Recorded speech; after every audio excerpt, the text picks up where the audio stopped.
Welcome to Fun and Fundraising, everybody. The podcast where we talk with people behind top nonprofit galas and signature fundraising events to showcase how they positively transform their communities.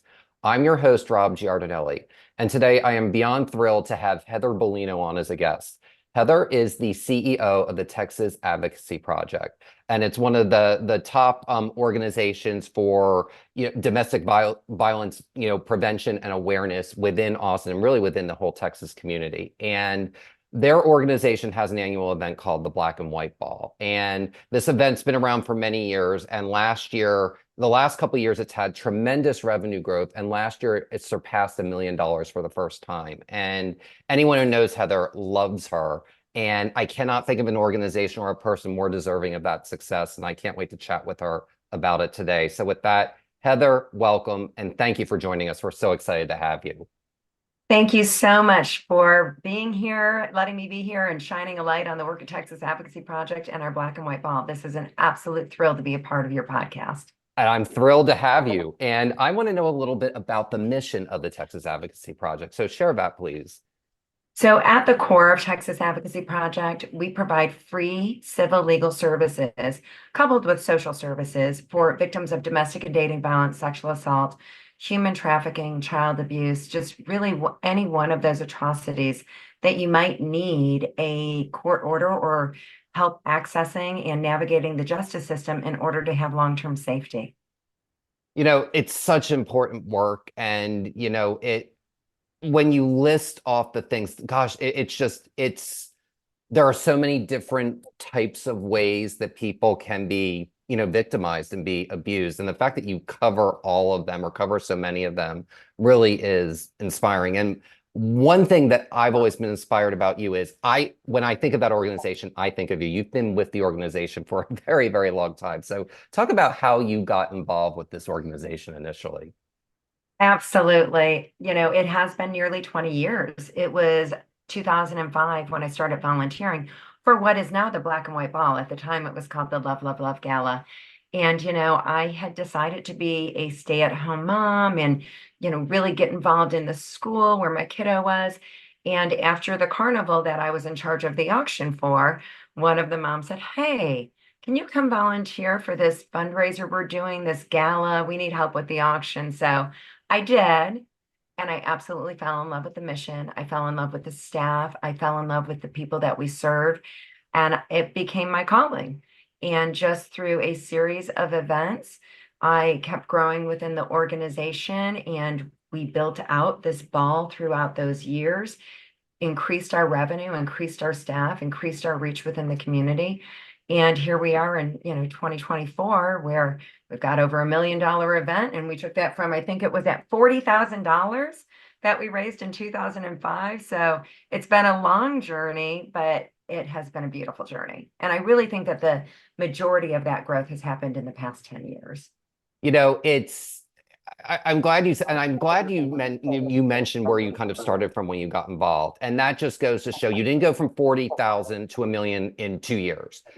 It was a steady growth. And that's actually, from a budgetary perspective, is usually really good because it allows you to not get overextended, and it allows you to just steadily increase and not put too much pressure on yourself as an organization in terms of, gosh, I quadruple my revenue and now I've got to do that again. So, the other thing is, tell me why you're so passionate about this organization. What made you decide this was my calling and that you're still with this organization 2 decades later?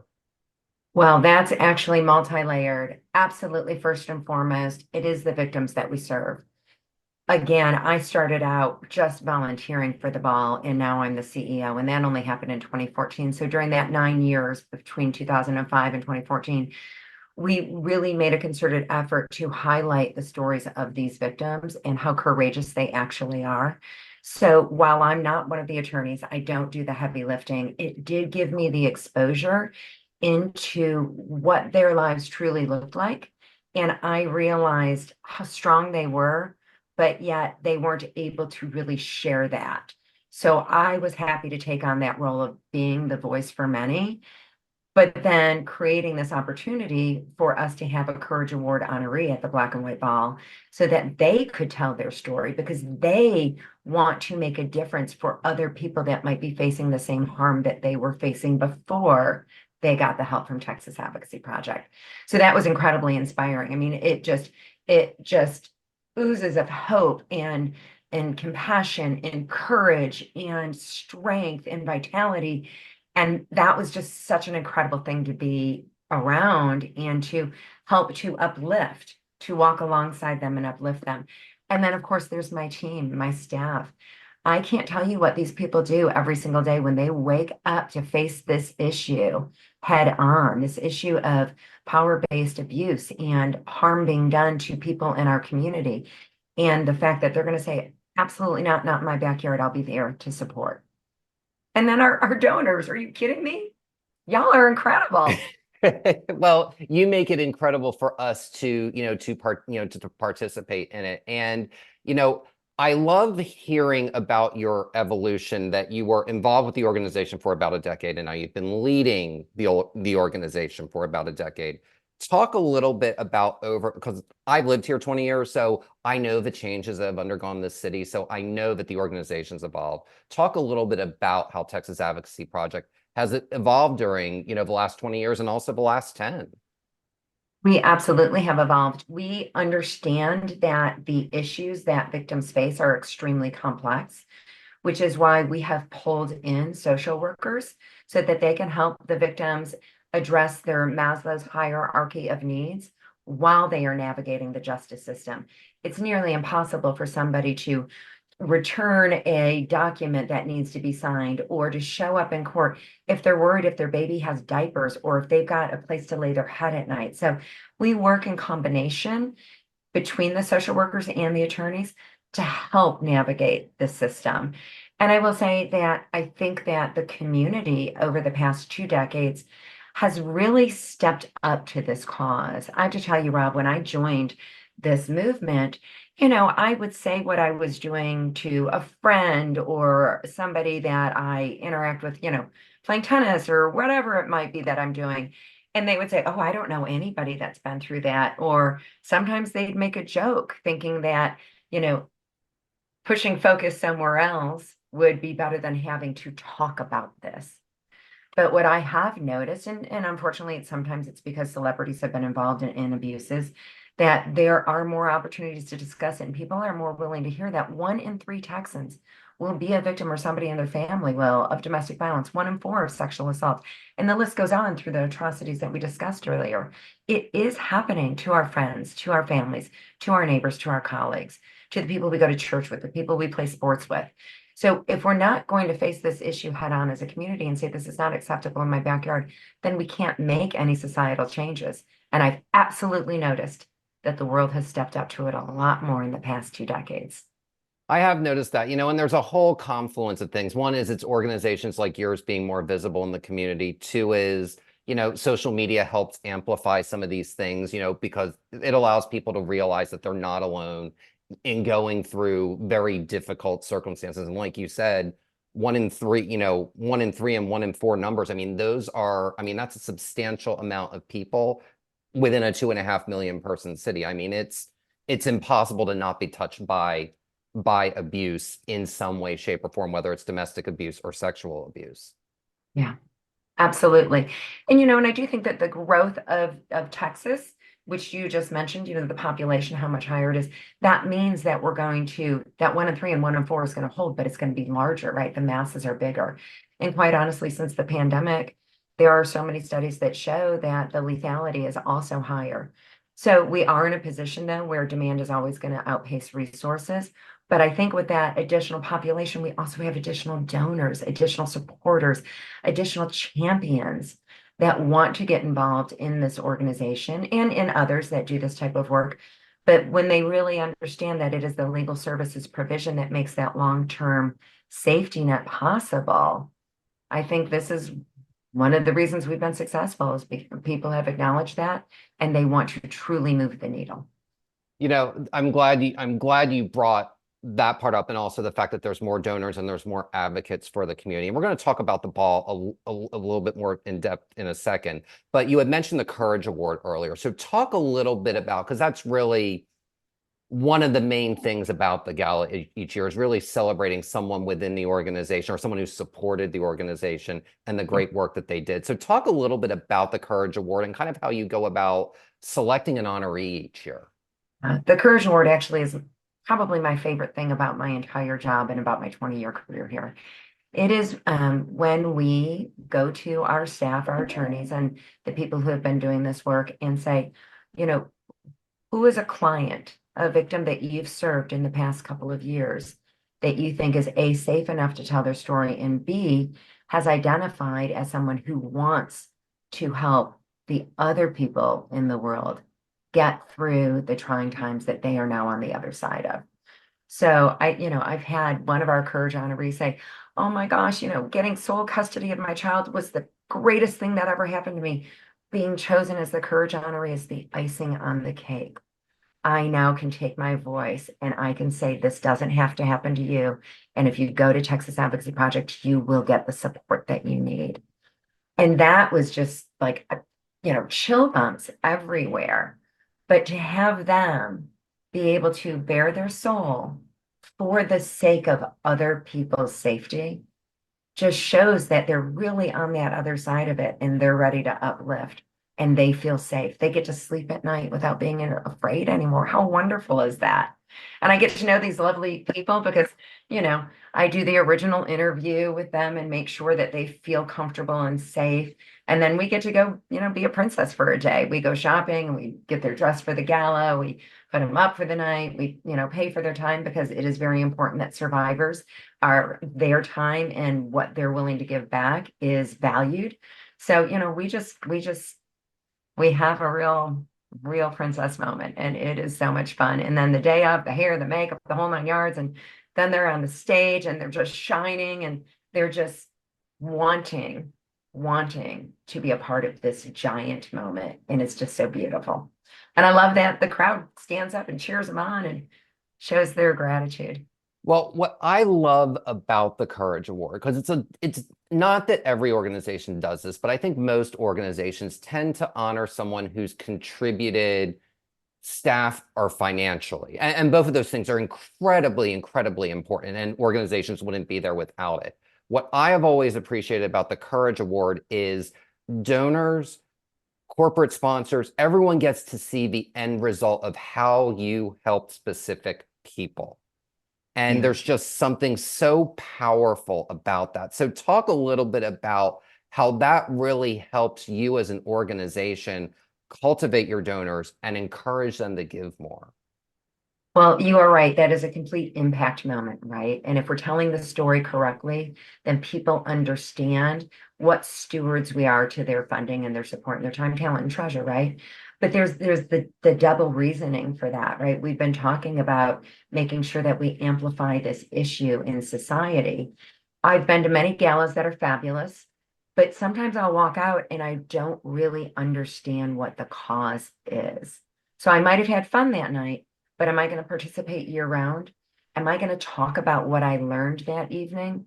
Probably not. I might talk about somebody's gorgeous dress because there's a million of them in the room. But will I walk home and sit down with my friends and my family and say, wow, I learned about an issue that I had no real understanding of. And now I think I can talk to people and make a change.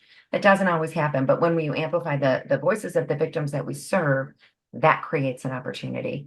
And as you said, it shows the impact. And don't we all want to know what we're spending our money on and what that impact is? Absolutely. And especially coming out of COVID, donors I have found they really are much more intentional with their giving, and they want to know specifically where their dollars go. And I want to go back to something you said in your response there, because I think it's incredibly important, is you were talking about basically how you were basically talking about the energy and the oxygen in the room that having the Courage Award recipients speak. And there's something about having someone in person versus seeing it on a video. Because when it's on a video, yes, you connect to it and you can connect to it in some way, but it's a whole other matter. Instead of seeing a video, you're seeing an actual speech. And I think that's why it's always so moving and so impactful, and why people every year get up and do a standing ovation for whomever it is that's speaking. There's just a different level of impact as a result of that. I think that that's the humanity of it, right? You mentioned social media earlier. We're, bombarded by it. We've got TV, we've got TikTok, we've got all the things, the streaming and everything going on at all times. We can watch these tragic things happening and unfolding, but yet we can desensitize or detach ourselves from those. But when you're speaking to a human being, when they are on that stage, and as much as I love myself a stage and a microphone, it is intimidating to be up there. And so for these young people to do that, for these folks that have been through such tragedy to do it, then you cannot look away. You can't. And I think it's very important also to understand that we are not trading on their story. We are providing a platform for them.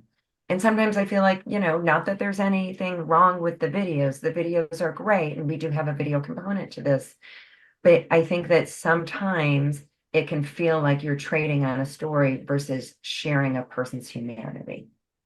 Absolutely. And the fact, that you were talking about how you really help elevate them to make them feel, and they actually are, the most important person in the room. Because any good event I've ever been to, for it may be 5 seconds, but everyone feels like they're the most important person in the room for 3 to 5 seconds.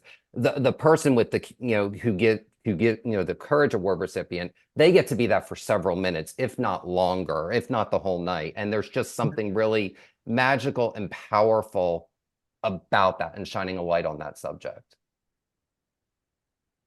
It's wonderful. It really is. And to see the support, the one-on-one afterwards, when they're walking off the stage or they're going into the VIP event afterwards, and people stop them and say, thank you for sharing your story, and I'm so glad you're okay. And if there's ever anything you need, this is my name, and please reach out. And to see that, because then imagine what they're walking out with afterwards, the true connection that they have. And think about it, when you've been a victim of harm, of violence in these ways, you've been told that you are worthless. Nobody will believe you. Your self-esteem is taken down to the very bottom of any way of survival. And then you walk off that stage and you have complete strangers just running up to you, thanking you, saying, I believe you, and I'm so glad you're alive and okay. It's beautiful. That really is beautiful. God, I'm a little verklempt here. God, that was really beautiful how you stated that. And, I want to turn back to the ball a little bit. And one thing is that your followers of this event, they've grown over the years, but you've also had this core of very, very passionate, strong followers. So talk about what is something an organization can do to make sure that their signature fundraising gala has such a strong following that they really can build upon. Think about it like a house. Because if I were to, if someone were to ask me, what's the one house organization in Texas that I've worked with, it would be you all, because you had the foundation and you've kept building upon it. And now we're at a 4-story brownstone with the, with the $1 million, raise. So talk a little bit about how that helped, the importance of that strong following. Well, I think one thing you've heard throughout this conversation is about true connection, right? And that is the basis of everything. You have to have a true connection with your donors and your supporters, and you do have to show that impact, and you do have to be fiscally responsible and good stewards of their funding, but you have to continue that relationship. It's not a one and done. Accenture's been one of our largest supporters over the years. One year we had them stand up at the ball and say, okay, if you work for Accenture and you've been to the ball more than, 5 times, please, stay standing. If you've also participated in our Handbags for Hope or our Adopt a Family, please stay standing. And, we just, by the end of it, practically the entire room was standing. Were you here because somebody from Accenture introduced you to Texas Advocacy Project? And it was just such a beautiful thing, because It was a visual display of how we have built that relationship over the years. And we have folks like Accenture, Ranger Excavating, BioT, just all of these wonderful organizations, Crosswind Media. This year we've got Penske Automotive Group for the first time. So I'm going to be excited to build on that relationship in the way we've built these others. But it is showing year-round impact. It is making sure that your partners really truly feel like it's not transactional, but that they're making a difference. And that's the advice I would give to anybody starting out is if you have to start small so that you can be authentic with the people that are supporting your cause, then do that and build upon that. But because the authenticity and the impact is what matters. Absolutely. And the other thing, and I'd love for you to share a little bit of your thoughts on this, is that, during your time here, you shifted from love, love, love to the black and white ball, and you maintained all those nerves. So talk a little bit about, what was the reason the organization decided to kind of make that pivot? And black and white ball is such a fun theme anyway. But what was the motivation for the organization to make that turn and go forward with an annual black and white ball? Well, that's actually quite interesting. It was actually driven by our committee. I really think that listening to their voices are so very important because I can kind of get into my own echo chamber a little bit. So we were visiting and they said, we would like to make a brand of this event. And while we can freshen up every year, kind of what the decor is going to be and what the theme's going to be, if we can brand a name that works for everybody and that evokes a certain kind of level of luxury, then we can also attract folks that are able to support us to the point where we get to the million and million plus stage. Now, we knew that we had to do it slowly and build upon that brand, and it would not happen overnight. But the committee themselves really identified that a name change was important and that's something that we could stay with year in and year out and just kind of tweak along the way would be a great way to grow. I love that. And I love that a committee actually came up with the idea. And actually, it's a perfect segue into my, into my next question about, how the organization selects a chair and the importance of having a chair, a good chair in the overall success of the event. Because the committee probably went to that year's chair and said, we need to make this change. And the chair was like, hey, Heather, we need to have this discussion. So talk a little bit about the importance of having, a strong chair to make your event overall successful. Well, without a strong chair and a strong committee, we could not do this work. My sincere, deep, immense amount of gratitude is hard to describe in words.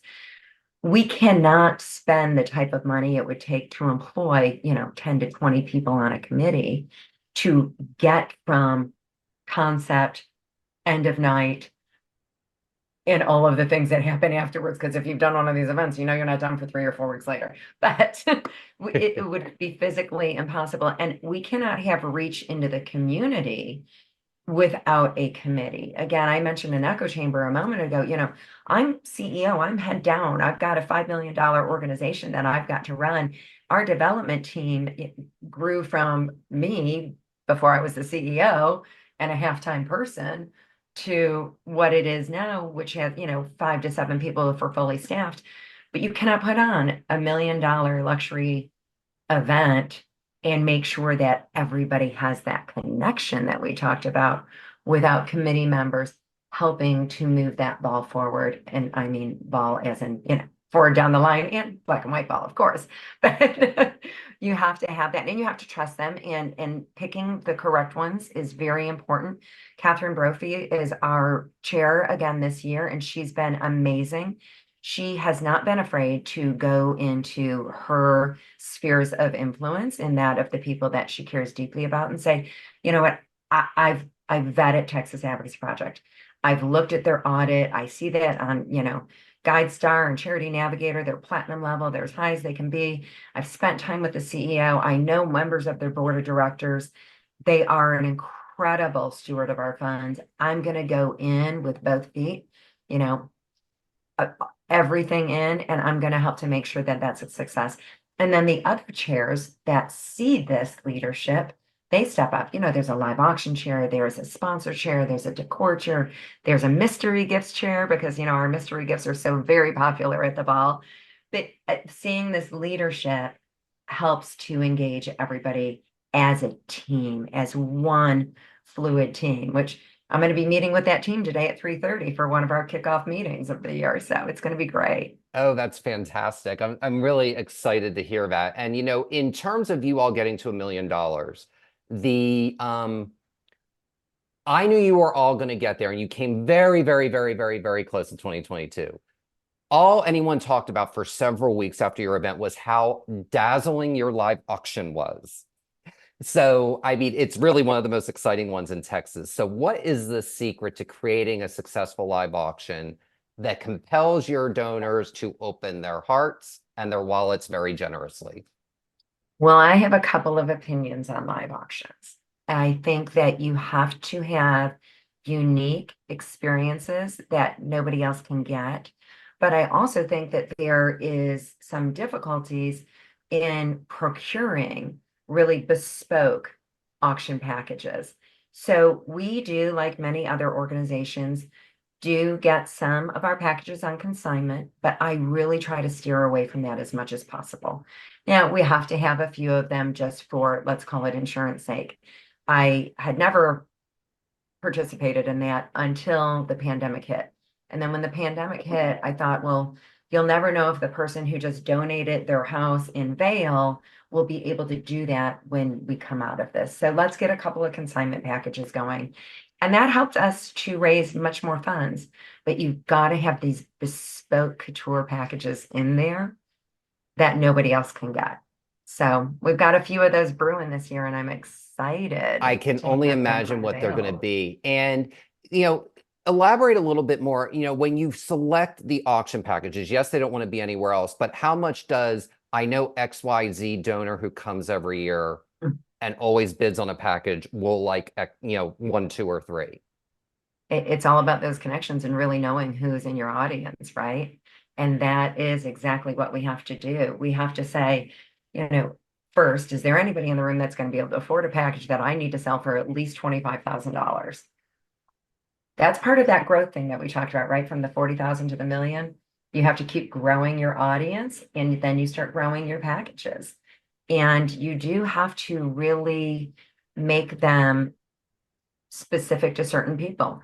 We've had someone who said, if you can get me a safari, I guarantee you I will spend, 40 or $50,000 on it. If you get me a private plane to take me to Montana, we can get over the $50,000 mark for that. So a lot of conversations happen. And while we don't make promises until that, till that ink is dry, that we're for sure that we've got everything. And we do try to make sure that there's more than one bidder in the room for the same thing, because you do have to get the top of the value for it. You can't have one bidder that doesn't get outbid and only goes to $5,000 for a $50,000 item. So you got to be smart about it. And it is the reason why I still haven't quite let go of the seating chart. Got to have the right people in the right eyesight of each other so Any that they good can get going. Any good host will do that. I admire you for that because that is such an important and critical part to the success, who you're seated with. It really, really, really matters, people. It really, really does. And I think Heather's organization is a Texas Advocacy Project is really a proof positive testament to that. And while we're kind of on the subject of packages, I want to shift to, because I know it is very popular, your mystery gift. So talk a little bit about that and how that helps generate excitement for the event. Yeah, we absolutely love this. Not only does it present an opportunity for a great visual, it is a wonderful opportunity to highlight different auction sponsors without dealing with the silent auction issues. I want to make sure we are stretching the dollar as much as possible. And the resource that it takes to have a very big, very good silent auction is rough on an organization. So we pivoted. There was a gal named Kiftair who recommended we give this a whirl a bunch of years back, and it was successful. So what we do is we get items that would normally be auction worthy that have a value of this year, 100, 250, or $500. So in a package that's wrapped up with a bow on it, so you have no idea what's inside of it, hence the word mystery. You give $100, you pick the package, and there will be something of a minimum value of that, or there will be a golden egg in it. And so there could be, I don't know, a Gucci watch in there. There could be a pair of diamond earrings in there. So you are really gambling. You're taking a risk that you might just get 100, but guess what? If you get something bigger, it's going to be fabulous. And each one of those levels has a couple of the golden eggs in there. So it's really fun. I think that we sold out of them within like 30 minutes last year. So this year we've added a few more and we're going to try to have a lot more. But yeah, it raised $20,000 in 30 minutes and that was good to go. And that's so much, I mean, because I know some live auctions where people put in months and that's kind of what they raise. So I love the efficiency of that. And it's kind of cool because it's a little bit easier to go to an organization to donate when it's a mystery gift versus an auction item, just because they get that request all the time. But like, tell me what this mystery gift is and how that works. That's a really unique, that's really a unique thing that most people don't do. So I love the cutting edgeness of that.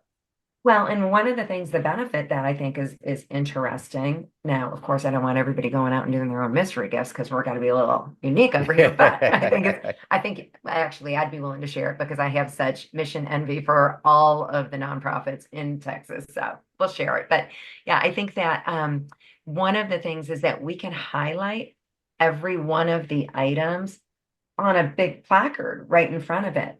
But if you are doing a silent auction and you're not interested, say, in home decor, you might not go to that area of the silent auction. But on this list, you're going to have the home decor. So you're getting, as a donor, a higher level of marketing and branding opportunities. So that is a great win-win. That is so smart and that is so effective. And that is why you all are $1 million event. So I want to know what that feeling was for you when you got to that number last year and the 20 years you've put into getting there. I just couldn't even. I'm sure that your audience can tell I don't usually have a loss of words. But at that moment, when my team came up to me with a clipboard and was like, this is where we're at, I just lost everything. My jaw hit the ground. I think I burst into tears. I ran around hugging everybody. It was just incredible because it means it translates to one more victim getting a protective order or custody of their child. It directly impacts that. We are heavily government grant funded with state and federal funds, but there are really harsh restrictions on those dollars. So we are intentional about having a braided funding stream so that we don't have to turn anybody away just because they don't hit the prerequisites of this grant money. So to me, that means that the door stays open to everybody. Anybody who's being harmed, we can help as long as we continue to have these resources. So to me, it was just like that courage honoree. I could suddenly see more and more and more, just amplified behind and in front. That's amazing. Now I want to know, we get to this part of the conversation. What are you all going to do for an encore? So what can people expect at this year's Black and White Ball? Well, I don't want to let the total theme out yet, but let's just say when you walk in the room, Beyonce would be happy. I think that Miley and Dolly would be happy. I think that it's going to be a little bit different twist this year. It'll still be black and white. It'll still be luxury. It'll still be couture. It will still be the top of the top, the creme de la creme. But we're going to do some more fun things this year. And I'm excited to unroll that and unveil it and to have all of the sponsors experience it. So, of course, everybody can go onto our website or give me a holler. And I'd love to share with you the opportunities that are still available and get you on board and have you become one of our family, one of the people that are willing to make an impact and to help somebody in need. Very, very well said. And I know we're coming up on time here, but I do want to end with one question. And you're one of the people best equipped to answer this. What is one thing all successful galas have in common?